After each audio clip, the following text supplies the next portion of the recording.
ஓம் சாய்ராம். நல்லது நினைப்போம், நல்லது நடக்கும். இந்த பதிவு மிக மிக ஒரு முக்கியமான ஒரு பதிவு. சாய் பக்தர்களுக்கு ஒரு அற்புதமான ஒரு தரிசனம் இந்த பதிவில் காத்துக்கிட்டு இருக்கு. இந்த பதிவோட ஆரம்பத்திலே ஒரு முக்கியமான விஷயம் சொல்லிக்கிறேன். என்னென்னா, இந்த வீடியோ கொஞ்சம் லென்த்தியாக தான் இருக்கும். என்ன காரணம் அப்படின்னா, இப்போ நீங்கள் பார்த்துட்டு இருக்க இந்த முக்கியமான சேத்திரம் தாஷ்கன் அவர்கள் பாபா மகா சமாதி அடைவதற்கு சில நாட்களுக்கு முன்பு ஸ்ரீ சாய்நாத ஸ்தவன மஞ்சரி என்ற அற்புதமான ஒரு பொக்கிஷத்தை எழுதி பாபாவோட பாதத்தில் வச்சு அதை பக்தர்களுக்கு அர்ப்பணித்த அந்த சாய்நாத ஸ்தவன மஞ்சரி உருவான அந்த முக்கியமான ஸ்தலம் தான் இப்போ நம்ம பார்த்துக்கிட்டு இருக்கோம். இந்த இடம் முழுவதுமாக நம்ம எந்த ஒரு எடிட்டுமே இல்லாமல் எல்லா இடத்தையும் முழுவதுமாக சுற்றி காமிச்சிருக்கிறோம். முக்கியமாக வயதானவங்க, வர முடியாதவங்க, உடல்நிலை சரியில்லாதவங்க, அப்புறம் பொருளாதார பிரச்சனையினால இந்த மாதிரி வெகு தொலைவில் இருக்கிற ஊருக்கெலாம் எங்களால் போக முடியாதுன்னு வருத்தப்படுறவங்க, அந்த ஒரு வருத்தமே அவங்களோட மனசில் இருக்கக்கூடாது, அவங்களே எல்லா இடத்தையும் நேரில் வந்து சுற்றி பார்த்த மாதிரி இருக்கணும்னு பொறுமையாக எல்லா இடத்தையும் இந்த ஒரே வீடியோவிலே நம்ம காமிச்சிருக்கிறோம். நீங்களும் தொடர்ந்து என் கூட சேர்ந்து பயணம் செய்ய போகிறீங்க. மகேஸ்வர சேஸ்திரம் அகல்யா தேவி சன்னதிக்கு நீங்களும் அடுத்த 30 நிமிடங்கள் என் கூட சேர்ந்து முழுவதுமாக சுற்றி பார்த்துட்டு கடைசியாக இந்த முக்கியமான ஊரில் இருக்கிற நம்ம சாய் பாபாவையும் தரிசிக்க போகிறோம். முழுவதுமாக இணைந்திருங்க. எல்லாமே நல்லபடியாகவே நடக்கட்டும். ஓம் சாய்ராம். நல்லது நினைப்போம், நல்லது நடக்கும். ஸ்ரீ சாய்நாத ஸ்தவன மஞ்சரி உருவான இடத்துக்கே நம்ம வந்துட்டோம். 108வது நாள் ஸ்ரீ சாய்நாத ஸ்தவன மஞ்சரி பாராயணம் செய்வதற்காக வந்திருக்கிறோம். ஸ்தவன மஞ்சரி பாராயணம் நாளைக்கு தான் இங்கே நடைபெற போகுது. இன்றைக்கி இந்த இடத்த நம்ம முழுவதுமாக சுற்றி பார்க்க போகிறோம். அகல்யா தேவி சந்நிதி, நர்மதை நதிக்கரை, ஸ்ரீ மகேஸ்வர சேத்திரம். ஒவ்வொரு சாய் பக்தர்களுக்கும் மிக மிகவும் ஒரு முக்கியமான ஒரு இடம். இந்த ஆசீர்வதிக்கப்பட்ட இடத்துல இருந்து தான் நமக்கு ஸ்ரீ சாய்நாத ஸ்தவன மஞ்சரி கிடச்சிது. இந்த இடத்த பற்றி நம்ம நிறைய விஷயங்கள் தெரிஞ்சுக்க போகிறோம். ஏற்கனவே 2-3 முறை இந்த இடத்துக்கு நம்ம வந்திருக்கிறோம். வீடியோவும் நம்ம சேனலில் இருக்குது. ஆனால் இந்த முறை நம்ம நிறைய புதிய விஷயங்கள் எல்லாம் பார்க்க போகிறோம். அது மட்டும் இல்லாமல் இங்கே இருக்கிற சாய்பாபா கோவிலுக்கும் நம்ம போக போகிறோம். அது மட்டும் இல்லாமல் இந்த இடத்தோட தனித்துவம் என்ன அப்படிங்கிறதையும் நம்ம தெரிஞ்சுக்க போகிறோம். முதல்ல அகல்யா தேவி சன்னதி அப்படின்னா என்னன்னு தெரிஞ்சுக்குவோம். நிறைய நண்பர்கள் என்ன நினச்சிட்டு இருக்காங்கன்னா, அகல்யா தேவி அப்படின்னா இது ஒரு கடவுளோட நேம் அப்படின்னு நினச்சிக்கிட்டு இருக்காங்க. கடவுள் கிடையாது. அவங்க இந்த நாட்டை ஆண்ட ஒரு ராணியோட பெயர் தான் அது. அது எல்லாமே இந்த பதிவில் இருக்குது. அவங்க ஆட்சி செய்த இடத்துக்கு நம்ம போக போகிறோம். அவங்களோட மாளிகை, அதாவது அரண்மனைக்கு நம்ம போக போகிறோம். அதையெல்லாம் நீங்கள் பார்க்கும்போது உங்களுக்கு ஒன்று ஒன்றா சொல்கிறேன். அவங்க ஒரு ராணி, அகல்யா தேவிங்கிறவங்க ஒரு ராணி. அந்த ராணி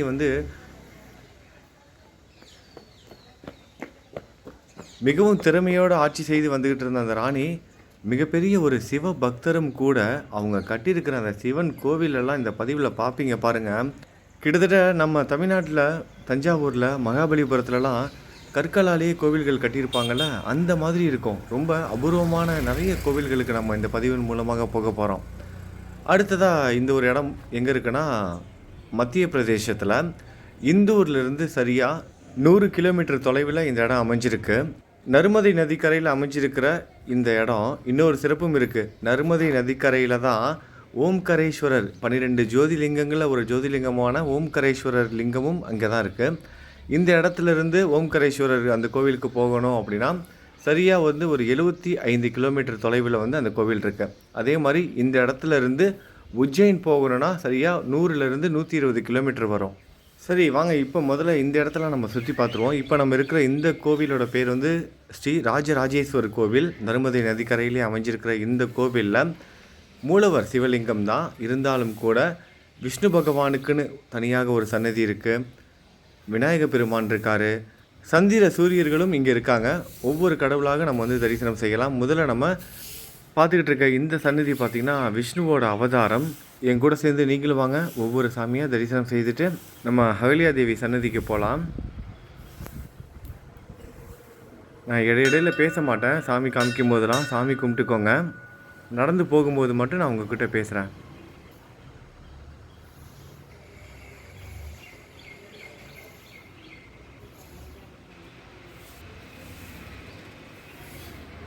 கோவிலை முழுவதுமாக சுற்றி வந்துடலாம்.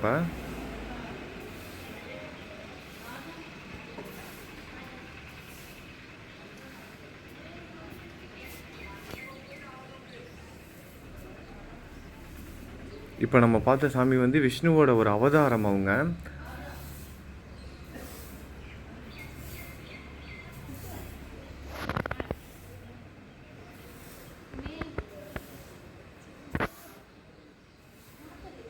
கோவில் பாருங்கள் எவ்வளவு அழகாக இருக்குன்னு. ஒவ்வொரு சன்னதிக்கும் ஒவ்வொரு கோபுரம்.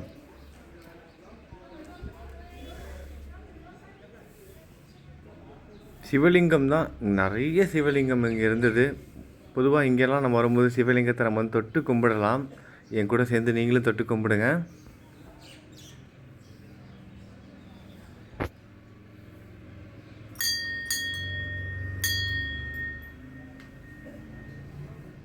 பிரார்த்தனையை செஞ்சுக்கோங்க.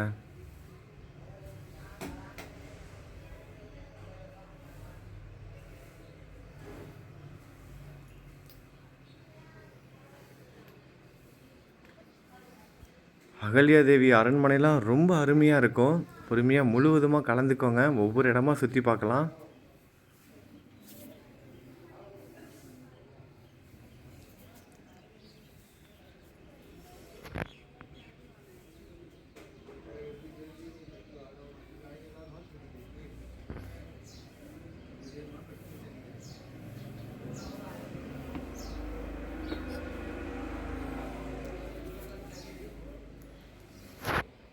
இப்போ நம்ம அடுத்ததாக பார்க்க போகிறது சந்திர பகவானையும் சூரிய பகவானையும் தரிசிக்க போகிறோம்.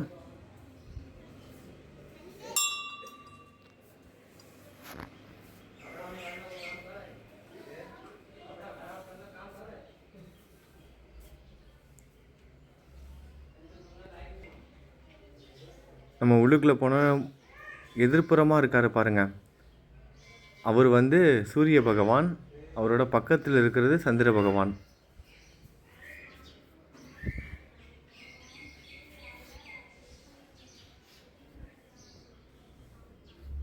இப்போ நம்ம விநாயகரை தரிசனம் செய்திடலாம். விநாயகரை தரிசனம் செய்துட்டு அதுக்கப்புறம் நம்ம ஸ்ரீ ராஜராஜேஸ்வர் அவரையும் பார்க்கலாம். ஸ்ரீ ராஜராஜேஸ்வர் மூலவரை மட்டும் வீடியோ எடுப்பதற்கு அனுமதி கிடையாது. ஆனால் வெளியே இருந்து நான் வீடியோ எடுத்துருக்கிறேன். நம்ம ஊர்லலாம் தமிழ்நாட்டிலலாம் வந்து விநாயகர் வந்து கோவிலோட என்ட்ரன்ஸ்லேயே இருப்பார். அவரை தரிசனம் செய்துட்டு தான் நம்ம மற்ற எல்லா கடவுளையும் பார்க்க போவோம். ஆனால் இங்கெல்லாம் வந்து அந்த மாதிரி இல்லை. கோவிலுக்குள்ளே இவருக்குன்னு தனியாக ஒரு சன்னதி கொடுத்து உள்ளுக்குள்ளே தான் இருக்கார். விநாயகரை வணங்கிட்டு தான் நம்ம மற்ற கடவுளையே வணங்குவோம்.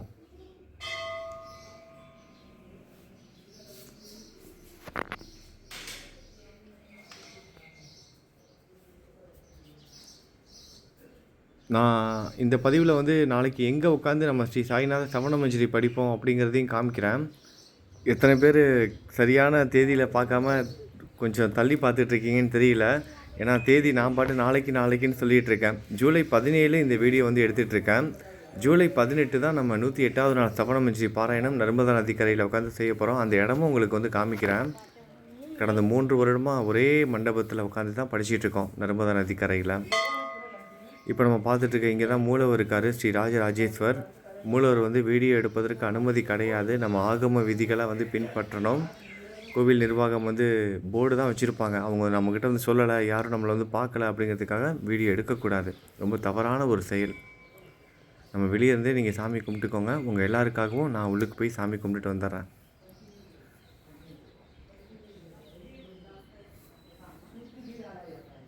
இப்போ அடுத்ததாக இங்கேருந்து நம்ம எங்கே போக போகிறோன்னா அகல்யா தேவி அந்த ராணி கட்டின அந்த அற்புதமான கற்கோவிலுக்கு தான் நம்ம போக போகிறோம். அந்த ராணி வந்து மிகப்பெரிய ஒரு சிவ பக்தியாக இருந்திருப்பாங்க போல். ஏன்னா அவங்க கட்டின அந்த கோவிலே வந்து அவ்வளோ பிரம்மாண்டமாக இருக்குது. சரி, இப்போ நம்ம ஸ்ரீ ராஜராஜேஸ்வர் கோவிலில் இருக்கிற அம்மன் சாமியை கும்பிட்டதுக்கப்புறம் அடுத்ததாக விஷ்ணு பகவானோட சன்னதிக்கு வந்து போகலாம். முதல்ல இங்கே சாமி கும்பிட்டுக்கோங்க.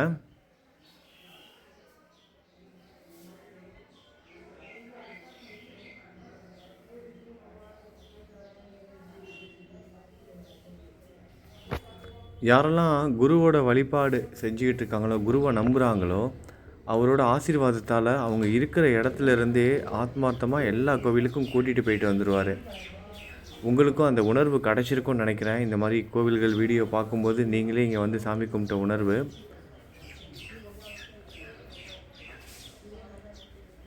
நீங்கள் எல்லோரும் நம்மளோட சேனல் பார்த்து ஆதரவு கொடுக்கறதுனால தான் என்னால் இந்த மாதிரியான முக்கியமான ஸ்தலங்களுக்கெல்லாம் வர முடியுது. அதுக்காக நம்ம சாய் குடும்பத்தில் இருக்கும் அனைத்து சகோதர சகோதரிகளுக்கும் ஒரு முறை நான் நன்றி சொல்லிக்கிறேன். இப்போ நம்ம விஷ்ணு பகவானோட சன்னதிக்கு போக போகிறோம். முக்கியமாக நான் எதுக்காக பிரார்த்தனை பண்ணியிருக்கேன் அப்படின்னா உங்கள் எல்லாருக்கும் நல்லாவே தெரிஞ்சிருக்கும். நம்ம பாகவதம் பாராயணம் வந்து ஆரம்பிக்க போகிறோம். பாகவதம் கதைகள் எல்லாம் சொல்ல ஆரம்பிக்க போகிறோம். அந்த நிகழ்வு நல்லபடியாக நடக்கணும். ஏன்னா வருடக்கணக்காக ஆகும் அது முடிக்கிறதுக்கு. குறைஞ்சது 1 வருஷமாவது ஆகும்னு நினைக்கிறேன். மனசில் உறுதி வேணும். இடையில நிப்பாட்டிடக்கூடாது. விஷ்ணு பகவான் தான் அதுக்கு அருள் புரியணும் அப்படின்னு நான் அவர்கிட்ட வந்து பிரார்த்தனை செஞ்சுக்கிறேன். நீங்களும் பிரார்த்தனை பண்ணிக்கோங்க. கையில் சங்கு சக்கரத்தோடு இருக்கார் பாருங்கள். விஷ்ணு பகவான் எப்படிப்பட்டவர் அப்படின்னா தன்னோட பக்தனுக்காக எப்பேற்பட்ட அவதாரமும் எடுப்பார்.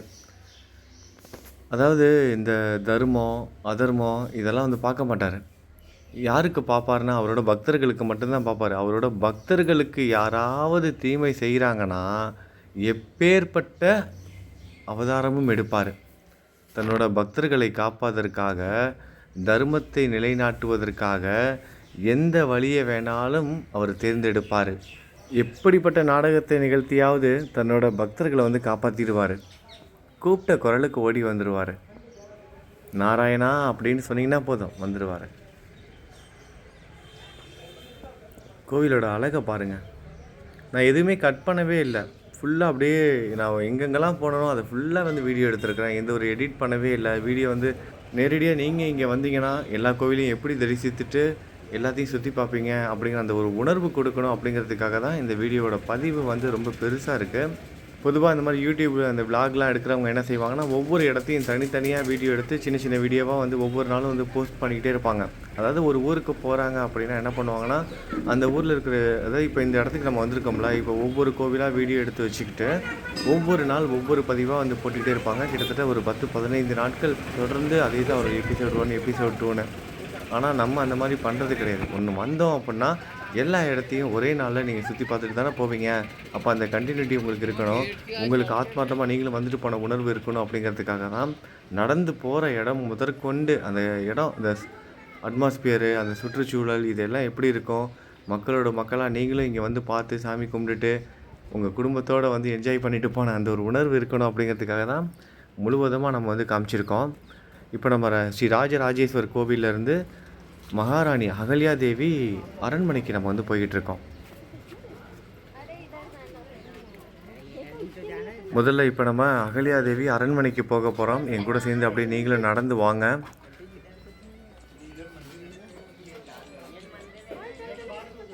மகாராணி அகல்யா தேவி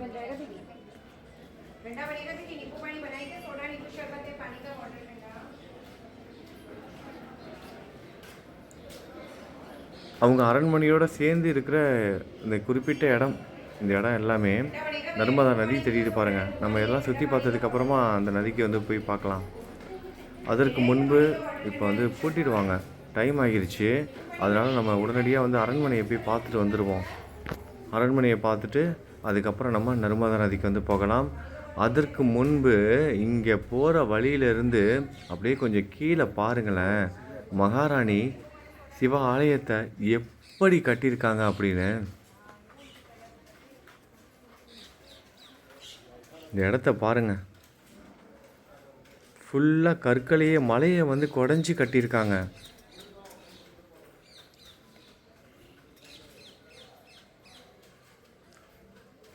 நர்மதா நதிக்கரையில் இப்படிப்பட்ட அருமையான ஒரு அரண்மனையை ஒட்டி ஒரு சிவாலயமும்.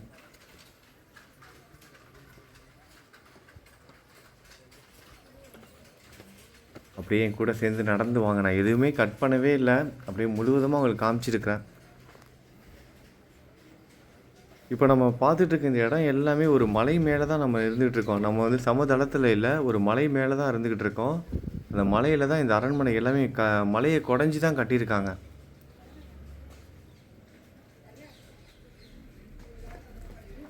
கோவிலோட கோபுரம் அது.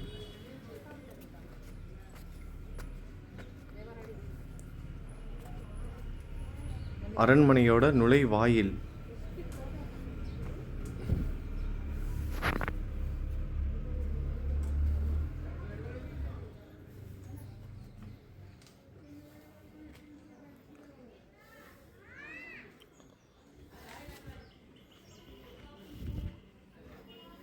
இப்போ நம்ம அகல்யாதேவி மகாராணி அகல்யாதேவியோட பிரம்மாண்டமான ஒரு சிலையை பார்த்துருவோம். அதுக்கப்புறமா மற்ற இடங்கள்லாம் பார்க்கலாம்.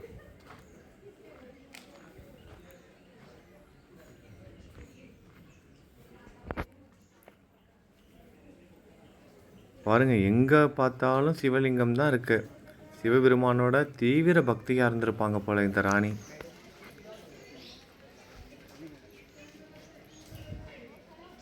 எவ்வளோ ஒரு அற்புதமான இடத்துல ஸ்ரீ சாய்நாத சவண மஞ்சரி உருவாகியிருக்கு பார்த்தீங்களா?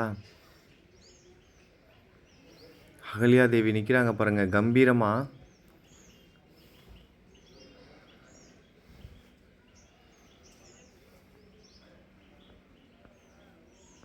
கையில் சிவலிங்கத்தோடு நிற்கிறாங்க.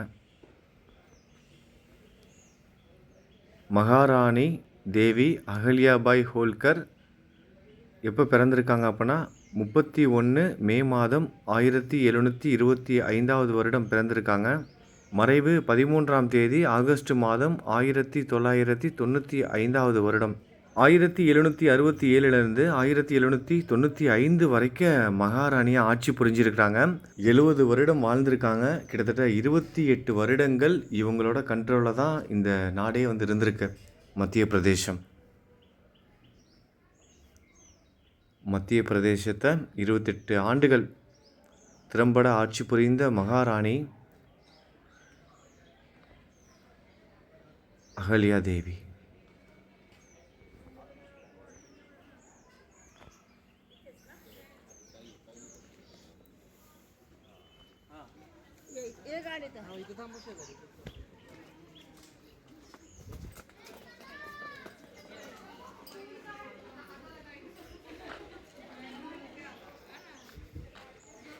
இப்போ இந்த என்ட்ரன்ஸ் இருக்குது பாருங்கள். இந்த என்ட்ரன்ஸ் வழியாக உள்ளுக்குள்ளே போனோன்னா இந்த நாட்டோட அந்த மந்திரி சபை எப்படி நடந்தது, அந்த இடம் எப்படி இருந்தது, அது மட்டும் இல்லாமல் இவங்க பயன்படுத்திய ஆயுதங்கள் இது எல்லாமே இங்கே இருக்கும் இந்த மியூசியமில். உள்ளுக்குள்ளே வந்து வீடியோ எடுப்பதற்கு அனுமதி கிடையாது, அதனால் வீடியோ வந்து எடுக்கலை. உள்ளுக்குள்ளே என்னென்ன இருக்குன்னா இவங்க பயன்படுத்திய ஆயுதங்கள்லாம் இருக்கும். அந்த காலத்தில் இவங்க பயன்படுத்திய அந்த பீரங்கி, துப்பாக்கி, அவங்க பயன்படுத்திய வாள், இது எல்லாமே அதில் அங்கே இருக்கும். அது மட்டும் இல்லாமல் அந்த ராஜசபை நடந்த இடம் எப்படி இருந்துச்சு அப்படிங்கிறதும் உள்ளுக்குள்ளே நம்ம போனால் பார்க்கலாம். இப்போ நீங்கள் பார்த்துட்ருக்க இந்த புத்தகங்கள் எல்லாம் மகாராணி அகல்யாதேவி சம்மந்தமான புத்தகங்கள், அவங்கள பற்றின வாழ்க்கை குறிப்புகள் இதெல்லாம் இருக்கும். அதில் நம்ம படித்து தெரிஞ்சுக்கலாம். ஆனால் எல்லாமே ஹிந்தியில் இருக்கிறதுனால வாங்கலாம். இங்கே பாருங்கள் போர்டு வச்சுருக்காங்க பாருங்கள். செருப்பு ஷூவெல்லாம் வந்து போட்டுட்டு போகக்கூடாது, அப்புறம் ஃபோட்டோவும் எடுக்கக்கூடாதுன்னு போர்டு வச்சுருக்காங்க. அதனால தான் உள்ளுக்குள்ளே நம்ம போயிட்டு ஃபோட்டோலாம் எடுக்கலை, வீடியோவும் எடுக்கலை. சரி வாங்க, இப்போ நம்ம நர்மதா நதிக்கரைக்கு போகலாம். ரொம்ப ஒரு அற்புதமான ஒரு இடம். போகிற இடமே வந்து அவ்வளோ அழகாக இருக்கும். இப்போ நம்ம மேலே ஏறி வந்தோம்ல, கீழே இறங்கி வரும்போது பாருங்கள், மகாராணி அகல்யாதேவி எப்படிப்பட்ட ஒரு கம்பீரமான பெண் அப்படிங்கிறத இந்த பாதையை பார்த்தாலே தெரிஞ்சுக்கலாம். ஏன்னா இந்த பாதையில் தான் ஏறி வந்தோம் அவங்களோட அரண்மனைக்கு.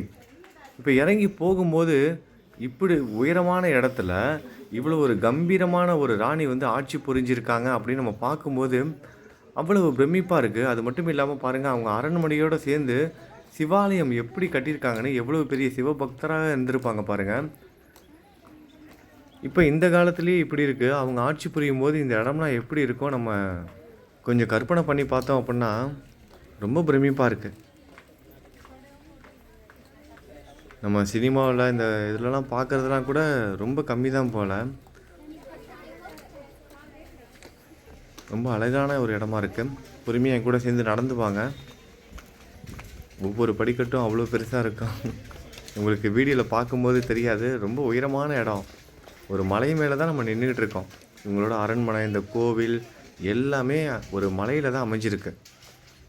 அவ்வளோ பாதுகாப்பாக, அவ்வளவு கம்பீரமாக ஆட்சி புரிஞ்சிருக்காங்க. அதனால தான் சரித்திரத்தில் இன்னும் அகல்யாதேவி சன்னதி, அகல்யாதேவி ஃபோர்ட் அப்படின்னு இந்த இடம் இன்றைக்கும் சரித்திரத்தில் இடம் பிடிச்சிருக்கு. அவங்களோட பேரும் இன்றைக்கி நிலைத்து இருக்குது. இங்கே இருக்கிற மக்கள் இவங்களே சாமியாக கும்பிட்றாங்க.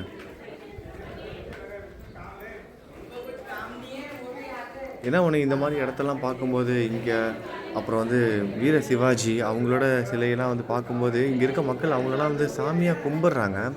ஆனால் நம்ம தமிழ்நாட்டில் நான் சொல்ல வேணாம், உங்களுக்கே தெரியும், ஒரு இடத்துக்கு பேர், ஒரு ரோட்டுக்கு பேர், இல்லை ஏதாவது ஒரு புதுசாக ஒரு விமான நிலையம் கட்டுறாங்க, இல்லை வேறு ஏதாவது பேருந்து நிலையம் ஓப்பன் பண்ணுறாங்கன்னா கூட எந்த மன்னர்களோட பேரும் வந்து வைக்கிறது கிடையாது. இங்கே மகாராஷ்டிராலாம் வந்தீங்க அப்படின்னா வீர சிவாஜியை கொண்டாடுவாங்க. அதெல்லாம் வார்த்தையால் சொல்லவே முடியாது. எந்த கோவிலுக்கு போனாலும் அந்த கோவிலில் இருக்க சாமி சிலைகள், சாமி படம் தானே விற்றுட்ருப்பாங்க. ஆனால் இங்கே வந்து அப்படி கிடையாது. எங்கே போனீங்கனாலும் வீர சிவாஜியோட சிலை வந்து இருக்கும். ஆனால் நம்ம நாட்டில் அந்த மாதிரிலாம் இல்லை. தமிழ்நாட்டில் கல்லணையெல்லாம் கட்டி கொடுத்தாங்க. அந்த ராஜாவோட பேர் எங்கேயாவது நம்ம வச்சுருக்கோமா? ராஜராஜ சோழன், கரிகால சோழன், அவங்களோட வரலாறுலாம் எவ்வளோ பிரமிப்பானது.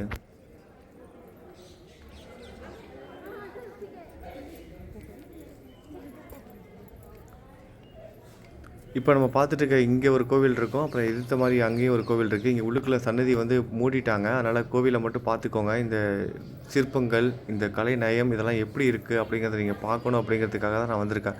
இந்த ஒரு மலையவே குடஞ்சி எவ்வளவு அற்புதமாக கட்டியிருக்காங்க பாருங்கள். உள்ளுக்குள்ளே தான் மூலவர் இருக்கார்.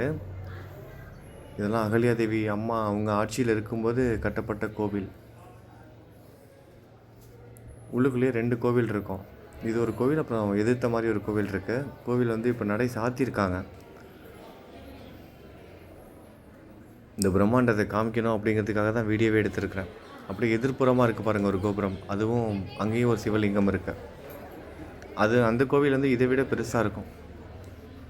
ஆனால் அங்கே வந்து வேலைகள் நடந்துக்கிட்டு இருக்கு, கட்டுமான வேலைகள் நடந்துகிட்ருக்கு. உள்ளுக்குள்ளே போகக்கூடாதுன்னு சொல்லிட்டாங்க.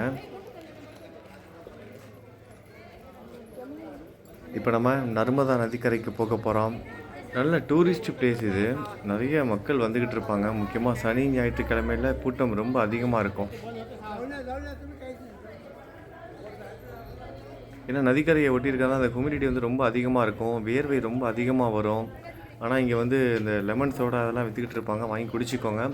நீர் சத்து இல்லாமல் இருக்கக்கூடாது, தண்ணி வந்து குடிச்சிக்கிட்டே இருங்க. ரொம்ப வேர்வை வரும் இந்த இடத்துல, ஏன்னா நதிக்கரையை ஒட்டி இருக்கா, அதனால் அந்த ஹியூமிடிட்டினால ரொம்ப அதிகமான வேர்வை வரும். அதுதான் கொஞ்சம் கஷ்டம் வயசானவங்களுக்கு. இன்னொன்று இந்த படிக்கட்டெல்லாம் ஏறி ஏறி இறங்கணும். கீழே இறங்கினதுக்கப்புறம் தெரியும் எவ்வளோ படிக்கட்டு இருக்குது அப்படின்னு. இப்போ இறங்கும்போதே பார்ப்பீங்க. வயதானவங்களுக்கு கொஞ்சம் கஷ்டம்தான் இறங்கி ஏறுறதெல்லாம்.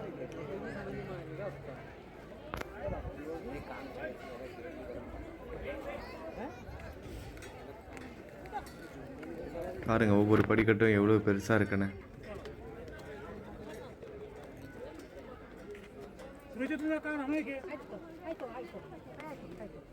அரண்மனையோட முகப்பை பாருங்கள் எப்படி இருக்குன்னு. கீழே இறங்கினதுக்கப்புறம் பார்த்தீங்கன்னா பிரமிச்சு போயிடுவீங்க.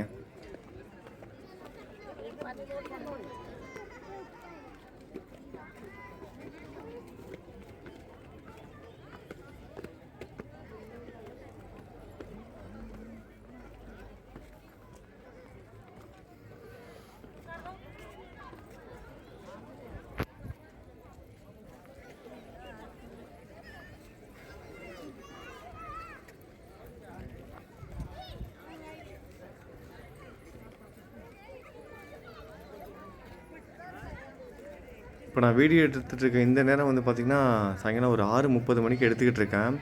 ஆனால் இங்கே சூரியன் மறைவது கிட்டத்தட்ட 7:30 மணிக்கு மேலே தான் சூரியனே வந்து மறையுது. சூரியன் மறைஞ்சதுக்கப்புறம் வந்தீங்க அப்படின்னா இரவு நேரத்தில் இன்னும் ரொம்ப அழகாக இருக்கும் இந்த இடம். போன முறை இரவு நேரத்தில் வீடியோ எடுத்து போட்டிருந்தேன், பார்த்தவங்களுக்கு தெரிஞ்சிருக்கும்.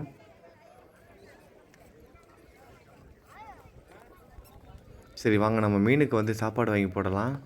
அப்புறம் இங்கே நர்மதா நதியில் ஜலகண்டேஸ்வரர்னு நதியோட நடுப்பகுதியிலே வந்து ஒரு சிவாலயம் இருக்குது. அதில் வந்து போட்டில் தான் நம்ம வந்து போக முடியும். போட்டு தனியாக போகணும் அப்படின்னா ஒரு ஆளுக்கு வந்து 600 ரூபா கேட்பாங்க. ஒரு 5 பேர் 6 பேர் சேர்ந்து போனீங்கன்னா தலைக்கு ஒரு 100 ரூபா அந்த மாதிரி வந்து நீங்கள் ஷேர் பண்ணி போய்க்கலாம். ஒரு போட்டுக்கு வந்து நார்மலாக ஒரு 600 ரூபா அந்த மாதிரி கேட்பாங்க. இப்போ ஒரு 10 பேர் போனீங்கன்னா என்னாச்சு, 50 ரூபா கொடுத்தீங்கன்னா போதும். தலைக்கு 50 ரூபானா ஒரு 500 ரூபா வந்துடும்ல. அந்த மாதிரி நீங்கள் ஷேர் பண்ணி கூட போய்க்கலாம். அந்த கோவிலை நான் ஜூம் பண்ணி காமிக்கிறேன் பாருங்கள். அவ்வளோதான், என்னோடய ஃபோனில் ஜூம் ஆகுது. இப்போ தெரியுது பாருங்களேன், அந்த கோவில் தான் ஜலகண்டேஸ்வரர் கோவில். நர்மதா நதியில் அமைஞ்சிருக்கு. பக்தர்கள் போட்டில் வந்து போயிட்டுருக்காங்க. இப்போ நம்ம பொரி வாங்கி நம்ம மீனுக்கு வந்து கொடுக்கணும்.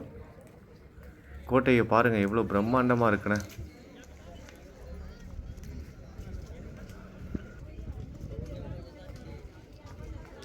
உங்களில் எத்தனை பேருக்கு வந்து இந்த மாதிரி குளத்துக்கோ இல்லை ஆற்றுக்கோ வந்தீங்கன்னா மீனுக்கு வந்து பொரி வாங்கி போடுறது ரொம்ப பிடிக்கும்னு சொல்லுங்கள். அந்த மாதிரி நீங்கள் உங்களோட வாழ்க்கையில் மறக்க முடியாது, எல்லாருக்கும் ஒரு நினைவு இருக்கும். ஏதாவது ஒரு குளத்துலையோ இல்லை ஆற்றுலையோ நீங்கள் இந்த மாதிரி பொரியெல்லாம் வாங்கி போட்டிருப்பீங்க. சின்ன வயசுலேயோ இல்லை இப்போ கூட போட்டிருக்கலாம். நான் எப்போதுமே எனக்கு இது வந்து ரொம்ப ரொம்ப பிடிக்கும். பொறுமையா வந்து உட்காந்துருவேன் எங்கே போனாலும். ஆனா இந்த வாட்டி தான் உட்காரல. ரொம்ப நெறைய வாங்கிட்டு உட்காந்துருவேன். கிட்டத்தட்ட 1 மணி நேரம், 2 மணி நேரம் அப்படியே கொஞ்சம் கொஞ்சமா போட்டுக்கிட்டே இருப்பேன். மொத்தமா போட்டுற மாட்டேன். கொஞ்சம் கொஞ்சமாவே போட்டுக்கிட்டே இருப்பேன். அப்பதான் ரொம்ப நேரம் அந்த மீன்லாம் பார்த்துக்கிட்டு இருக்கலாம் அப்படின்னு. ஆனா இன்னைக்கு வந்து கொஞ்சம் சீக்கிரமாவே போட்டுட்டு கிளம்பி ஆகணும். ஏன்னா இங்கேருந்து நம்ம பாபா கோவிலுக்கு வேற போகணும். அப்புறம் இந்த மாரி நதிக்கரைக்கெலாம் வந்து நீங்க இந்த மீனுக்கு வந்து பொறி இதெல்லாம் வாங்கி போட்டீங்க அப்படின்னா, தயவு செய்து அந்த கேரி பேக் அந்த பாலித்தீன் கவர வந்து இங்க வந்து போடாதீங்க. நதிக்கரையில வந்து போடாதீங்க. குளத்துல, நீர்நிலைகள்ல எங்கேயுமே போடாதீங்க தயவு செய்து. பாருங்க கீழ ஒருத்தங்க வந்து போட்டு வச்சிருக்காங்க. நம்ம எடுத்துட்டு போயிருவோம் அத. இப்போ கொஞ்ச நேரத்துல அது நதியில போய் விழுந்துரும். அப்புறம் நதி முழுவதும் ஃபுல்லா கேரி பேக்கா மிதந்துகிட்டு இருக்கும். ஆனா மற்ற நதிகள ஒப்பிடும்போது இங்க நர்மதா வந்து ரொம்ப ரொம்ப சுத்தமா இருக்கும். தண்ணீர் ரொம்ப தெளிவா இருக்கும்.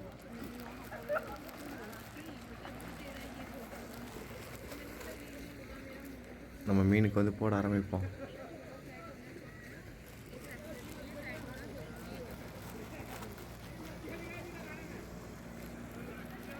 போட் ஒண்ணு வருது பாருங்க. ஜலகண்டேஸ்வரர் கோவிலுக்கு போயிட்டு வருது. ஏன்னா பெரிய பசங்கலாம் இருப்பாய்ங்க. ஒருத்தனையுமே காணோம். அப்படியே குட்டி குட்டி பசங்க தான் வந்துகிட்டு இருக்காய்ங்க. நல்லா பெருசு பெருசா இருக்கும் இங்க நர்மதால மீன்லாம். எல்லாம் உள்ளுக்குள்ள போயிட்டு இருக்குங்க. கொஞ்ச நேரத்துல வருங்க எல்லாம் வெளிய.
இப்போ நம்ம அரண்மனையிலேருந்து வெளியே வந்துட்டோம்.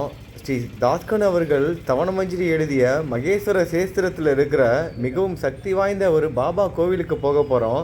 இந்த ஒரு முக்கியமான ஸ்தலத்தில் இருக்கிற பாபா கோவிலுக்கு நம்ம போகணுன்னா இங்கேருந்து நம்ம ஆட்டோவில் தான் போக முடியும், நடந்து போக முடியாது. போகும்போதே நம்ம இந்த ஊர் எப்படி இருக்குது, இந்த இடம்லாம் எப்படி இருக்குன்னு நம்ம அப்படி ஆட்டோவில் உட்காந்து வேடிக்கை பார்த்துக்கிட்டே போயிடலாம்.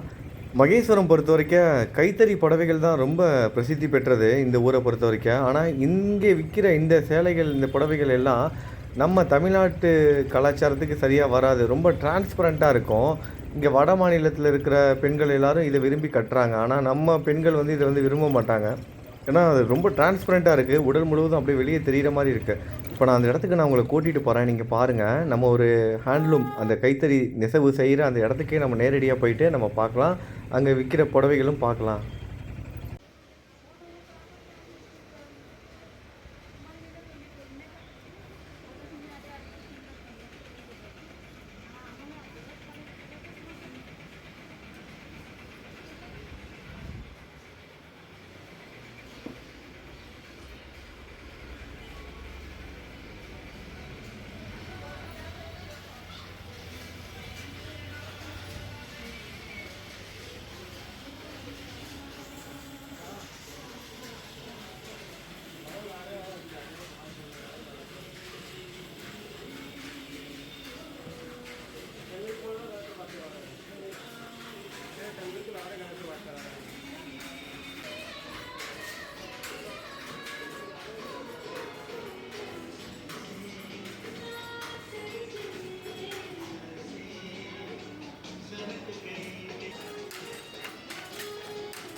फी आपल्या इथे 1,500ला मिळते.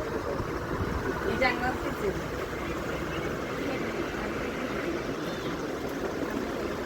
ही तुझी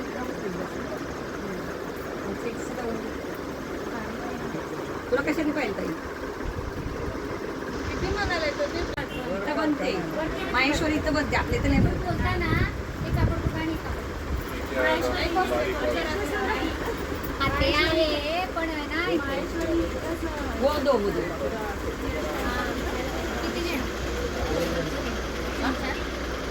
भैया பார்த்தீங்களா, ஏன்னா நான் இங்கே ஒவ்வொரு வாட்டியும் வரும்போது தான் அதை காமிக்கணும்னு நினப்பேன். ஆனால் காமிச்சது கிடையாது. சரி நம்ம கோவிலுக்கு வரோம், இதெல்லாம் காமிக்க வேணாம்னு சொல்லிட்டு விட்டுருவேன். இருந்தாலும் இந்த முறை சரி இந்த ஊரில் என்ன ஸ்பெஷல் அப்படின்னு நிறைய பேர் கேட்டாங்க. அதனால தான் சரி இந்த வீடியோ எடுத்து போடலான்னு ஒரு சின்ன கிளிப்பிங் மட்டும் பார்த்தீங்க. இங்கே இருக்கிற மக்கள் எல்லோரும் இதான் செஞ்சுக்கிட்டு இருக்காங்க. வீட்டுக்கு வீடு இந்த கைத்தறி நடந்துக்கிட்டே இருக்கு. சரி நம்ம பாபா கோயிலுக்கு போகலாம். இப்போ நம்ம போகிற இடத்துல நம்ம சாய் வந்துடுவார் எப்போதுமே. நாளைக்கு காலையில் இங்கே உட்காந்து படிக்கணும், விடிய காலையில் எந்திரிக்கணும், நிறைய வேலை இருக்குது. பாபா கிட்ட பிரார்த்தனை பண்ணிக்குவோம். இப்பயே இங்கே நர்மதா நதிக்கரையிலே கோவில் ரொம்ப பக்கத்துலேயே இருந்தால் நல்லா இருந்திருக்கும். ஆனால் நர்மதா நதிக்கரையிலேருந்து சரியாக 1 கிலோமீட்டர் தொலைவில் இருக்குது. நம்ம ஆட்டோவில் போனோம்னா சரியாக ஒரு 4 நிமிடங்கள் ஆகும். நம்ம கோவில் பக்கத்தில் வந்துட்டோம். சரி வாங்க நம்ம கோவிலுக்குள்ளே போகலாம். ஆட்டோவிலேருந்து இறங்கிக்குவோம். இறங்கி நம்ம கோயிலில் போய்ட்டு நம்ம பாபாவை பார்க்கலாம். ஷீரடியை விட்டு வந்துட்டோம். இவ்வளோ தூரம் வந்தாலும் நம்ம பாபா இங்கேயும் இருக்கார். மனசுக்கு ரொம்ப சந்தோஷமாக இருக்குது. அதுவும் இந்த முக்கியமான ஸ்தலத்தில் நம்ம பாபாவோட தரிசனம் கிடைப்பது நம்ம எல்லாருக்கும் ஒரு மிகப்பெரிய ஒரு ஆசீர்வாதம் தானே.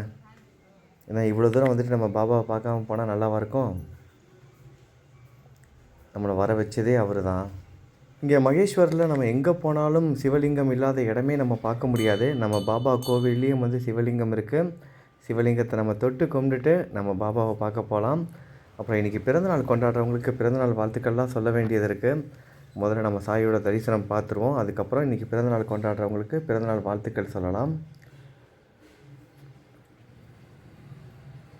சின்ன கோவில் தான், ஆனால் ரொம்ப அமைதியான ஒரு கோவில் இந்த கோவில். இங்கே தியானம் செய்வதற்காக அந்த விரிப்பெல்லாம் விரிச்சிருக்காங்க பாருங்கள். நம்ம பொறுமையாக உட்காந்து இங்கே நம்ம தியானம் செய்துட்டு சாண்டிங்லாம் பண்ணிவிட்டு நம்ம பொறுமையாக எழுந்திரிச்சு போகலாம். ரொம்ப அமைதியான ஒரு கோவில். பாபாவை பாருங்கள், பிரார்த்தனை பண்ணிக்கோங்க. இவ்வளோ தூரத்தில் இருக்கிற பாபா உங்களை தேடி வந்திருக்கிறாரு. நிச்சயமாக நீங்கள் கேட்குறத கொடுப்பாரு. உங்கள் கூடவே இருப்பார். உங்களுக்கும் உங்கள் குடும்பத்துக்கும் பாதுகாப்பாக இருப்பார். பாபாவோட பாதத்தை தொட்டு கும்பிட்டுக்கோங்க.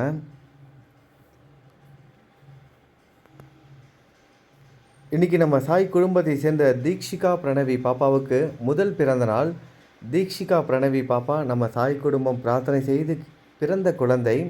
நம்ம சாய் குடும்பத்தோட குழந்தை, நம்ம சாயோட குழந்தை தீக்ஷிகா பிரணவிக்கு பாப்பாவுக்கு முதல் வருட பிறந்தநாள் வாழ்த்துக்கள். ஃபஸ்ட்டு பர்த்டே கொண்டாடுற பாப்பா உடல் ஆரோக்கியத்தோட சந்தோஷமாக வாழணும், குழந்தையோட எதிர்காலம் நல்லபடியாக இருக்கணும்னு தீக்ஷிகா பிரணவி பாப்பாவுக்காக நம்ம எல்லாரும் பிரார்த்தனை செஞ்சுக்கலாம். அடுத்ததாக நம்ம சாய் குடும்பத்தை சேர்ந்த ஹரிணிராம் சகோதரிக்கு 36வது பிறந்தநாள். ஹரிணிராம் சகோதரிக்கு நம்ம எல்லோரும் பிறந்தநாள் வாழ்த்துக்கள் சொல்லிக்கலாம். அவங்களோட உடல் ஆரோக்கியத்திற்காகவும் சந்தோஷத்திற்காகவும் எதிர்கால வாழ்க்கைக்காகவும் நம்ம எல்லாரும் பிரார்த்தனையும் செய்து கொள்ளலாம். அடுத்ததாக நம்ம சாய் குடும்பத்தை சேர்ந்த மதிவாணன் சகோதரருக்கு 55வது பிறந்தநாள். மதிவாணன் சகோதரருக்கு நம்ம சாய் குடும்பத்தோட சார்பாக பிறந்தநாள் வாழ்த்துக்கள் சொல்லிக்கலாம். அவரோட உடல் ஆரோக்கியத்திற்காகவும் எதிர்கால வாழ்க்கைக்காகவும் நம்ம எல்லாரும் பிரார்த்தனையும் செய்து கொள்ளலாம். அடுத்ததாக நம்ம சாய் குடும்பத்தை சேர்ந்த பூர்ணம் திருச்செல்வம் ஐயாவுக்கு இன்று பிறந்தநாள். பூர்ணம் திருச்செல்வம் ஐயாவுக்கு நம்ம எல்லாரும் பிறந்தநாள் வாழ்த்துக்கள் சொல்லிக்கலாம். அவரோட உடல் ஆரோக்கியத்திற்காகவும் அவர் குடும்பத்துக்காகவும் நம்ம எல்லாரும் பிரார்த்தனையும் செய்து கொள்ளலாம். அடுத்ததாக நம்ம சாய் குடும்பத்தை சேர்ந்த தியாகராஜா பிஸ்வாந்த் ஐயாவுக்கு 85 வயதுகள் ஆகிறது. தியாகராஜா பிஸ்வாந்த் ஐயாவுக்காக நம்ம எல்லாரும் பிறந்தநாள் வாழ்த்துக்கள் சொல்வதோடு மட்டும் இல்லாமல் அவரோட உடல் ஆரோக்கியத்திற்காகவும் அவங்க குடும்பத்துக்காகவும் நம்ம எல்லாரும் பிரார்த்தனையும் செய்து கொள்ளலாம். இவங்க மட்டும் இல்லாமல் வேறு யாரெல்லாம் இன்றைக்கி பிறந்தநாள் கொண்டாடுறாங்களோ நம்ம சாய் குடும்பத்தில் அவங்க எல்லாருக்கும் பிறந்தநாள் நல்வாழ்த்துக்கள். திருமண நாள் கொண்டாடும் தம்பதிகளுக்கு திருமண நாள் நல்வாழ்த்துக்கள். நல்லது நினைப்போம், நல்லது நடக்கும். ஓம் சாய்ராம்.